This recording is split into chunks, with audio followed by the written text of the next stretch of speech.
Now, the rest of the story.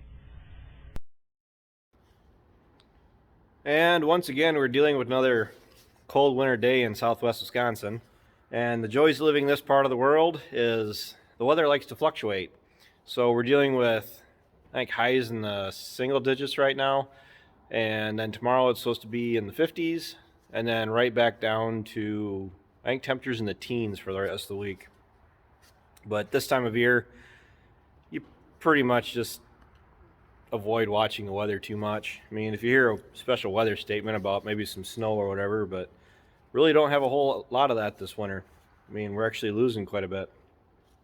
A while back, Tim Martin had sent us a cattle product, and I've been feeding it for a while, and I finally taken the chance to actually get a bucket of it without mixing in the corn first, so you guys can see what it actually is. I mean, it's a pelletized,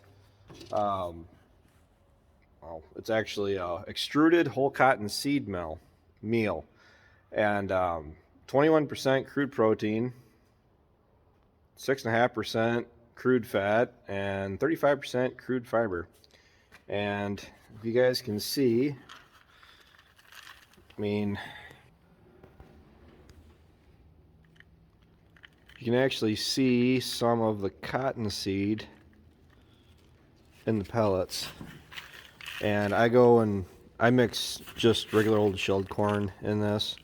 And the big thing that we're using this stuff for, or I'm using this stuff for, is for my bred cows. They're due to calve here in, well, they could start calving as early as about a month. And this is just kind of help their body condition along to make sure they're not losing any condition over the winter. And you guys saw in the previous videos that I've done, like showing my cows, I think the last video you saw me with my cows, they were kind of upset because they went, what was it, 24 hours. I skipped a day where they weren't getting this stuff, and they weren't too happy about it. And I've been giving it to the cows, and we do have the bulls sorted out, so they're in their own lot too. So I've been kind of giving it to the bulls just because, I mean, it's cold out. You really don't want anybody to lose any body fat this time of year. And I've never dealt with cottonseed before, and the stuff is really neat. Camera focus. But you can really see the cotton, the fibers from the cotton that's actually mixed in with it. And you guys can actually, it doesn't matter where you are, you can actually buy this stuff from White Gold Mills.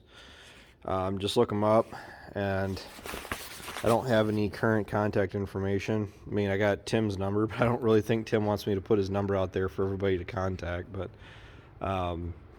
White Gold Mills from Tim Martin.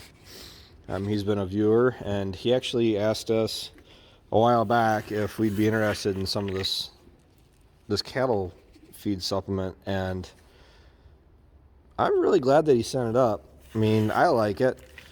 I mean, if I start keep pushing the cattle like I am, definitely would keep it in mind to order another pallet or two. Even for shipping doesn't really too terrible.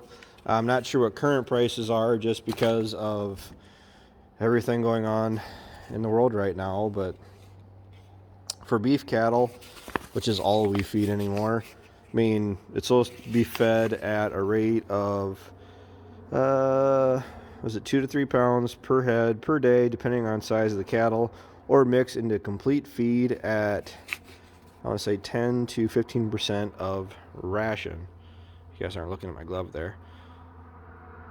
So I went and pulled a new tag off here so you guys didn't get a crumpled up one. But Ryan had actually used up, or is using up, the creep feed for his feeder calves, and well, for Dad's feeder calves too, and the few of mine.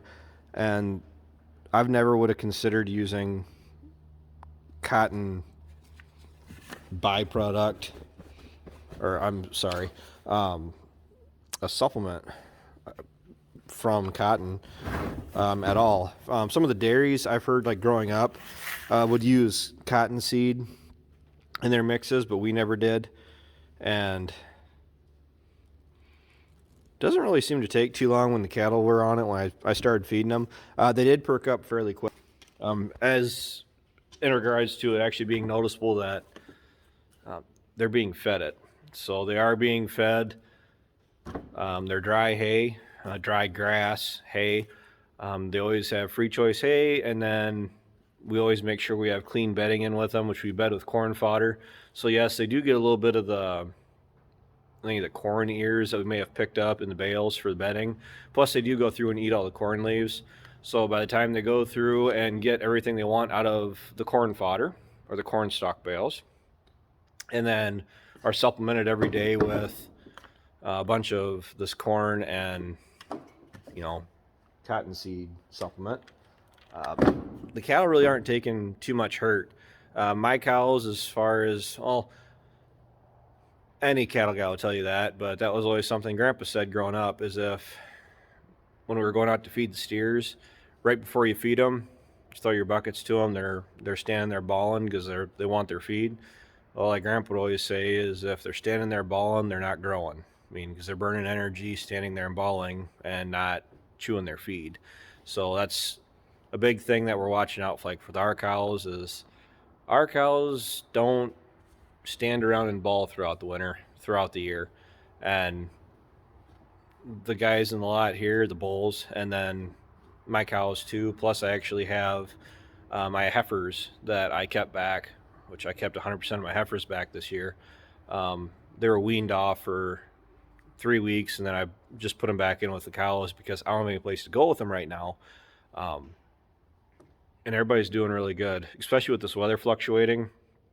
I mean, the extra supplement isn't going to hurt him at all. So I want to thank Tim again. I've been talking to him, hearing from him on and off for, it's been probably a couple of years now.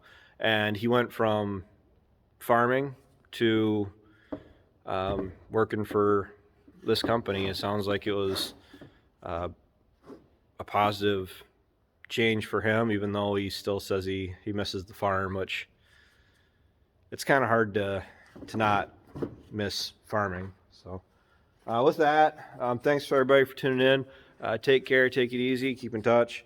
I'll talk to you guys next time.